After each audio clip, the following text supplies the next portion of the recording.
that India is a true powerhouse in the making, right? There's so much potential. Why is responsible and ethical production becoming increasingly important in today's time? That's a good question, Anjali, and there's probably three sort of interrelated reasons for that, right? Number one is that, as I mentioned earlier, a lot of governments are actually now mandating that, for example, today, India, as it was an article about how the government here is going to ban the import of goods made with forced labor, right? This is a response, of course, to the larger sort of trade situation, but the point is that we are now in a place where governments are making sure that they are validating the working conditions that goods being brought into their jurisdiction are manufactured under. So if you are seeking to import products into India, or for that matter into the US, into Europe, that already have laws on the books about this, you're not going to be able to do that if you don't validate that these are not made with forced labor. So that's reason number one, from a just meeting the legal requirements perspective. Reason number two is that even without laws, consumers are getting a lot more interested in making sure that they are buying products that they can feel good about. They don't want to buy a product and then later find out that it was made by children or made in factories where the conditions are really terrible.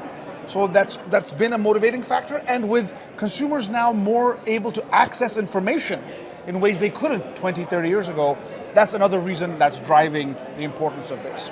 And number three is really one of the sort of oldest reasons in that sense, and ties to the first two. Brands and retailers want to uphold a wholesome reputation, make sure that people see their logos as, good custodians of the social sort of relationships they've built with their customers. And so it's very important for a brand to be able to say with confidence that the products that they're selling are not made in factories that are sweatshops or are treating their workers badly. So for those reasons, it's becoming even more important these days, and the work that RAP does becomes that much more relevant in that space. Yeah. What role do you see India playing in shaping the future of sustainable and ethical textile manufacturing? I love that question.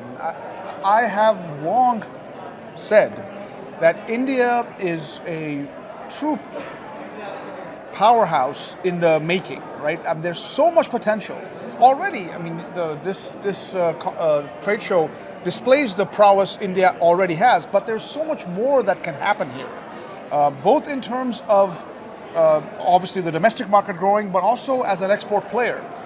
And I think that one of the things that India has done very well, both from a sort of business perspective and a government investment in the industry perspective, is focus on going vertical and on showcasing from the very top the fact that they're doing so with sustainability in mind.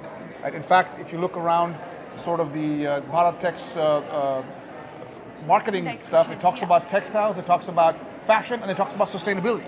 Those are the three words that they're using. So they're making the point, and this industry has been leading the way in saying this business, garments, textiles, can grow, can be productive, can be profitable, but can also be sustainable. So that kind of leadership across the industry is very useful, because India then becomes collectively a destination of choice, some place that people can feel good about sourcing.